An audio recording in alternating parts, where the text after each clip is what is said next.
Hello বন্ধুরা, সবাই কেমন আছো? আশা করতে সবাই খুব ভালো আছো, আমিও খুব ভালো আছি। তো এই দেখো, আমি তোমাদের একটা সুন্দর জিনিস দেখাচ্ছি। ওই বাড়িটা হচ্ছে আমার একটা বন্ধুর বাড়ি। তো ওরা মনে হয় 15ই আগস্টে পতাকা তুলেছিল। তো আমার ভীষণ ভালো লাগছে দেখে। তো এই অপরূপ দৃশ্যটা তোমাদেরকেও একটু দেখানোর জন্য একটু ভিডিওটা করলাম।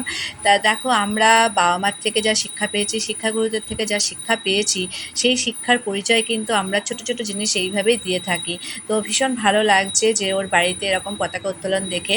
আর তার সাথে কিন্তু আমি একটু তোমাদেরকে শেয়ার করেছি আজকের এই সুন্দর অপরূপ দৃশ্য ভিউজটা।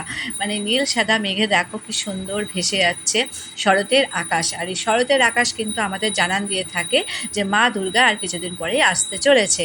কিন্তু এই মা দুর্গা পুজো বলো, কোনো পুজোর আগেই কিন্তু আগেই কিন্তু মানে হয়ে থাকে আগে আমাদের গণপতি দেবতার পুজো। তো সেই গণপতি দেবতার পুজোর উপলক্ষে আমার সকল বন্ধুদেরকে জানাই আমার প্রীতি, শুভেচ্ছা, অনেক অনেক ভালোবাসা।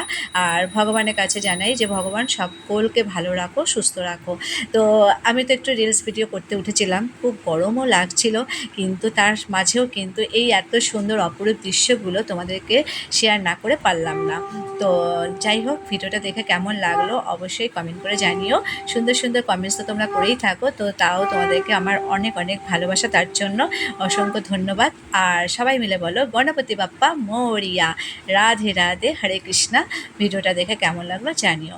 সবাই ভালো থেকো, সুস্থ থেকো, চুটিয়ে এনজয় করো, বাট খুব সাবধানে। Take care everybody, love you all my friends, tata.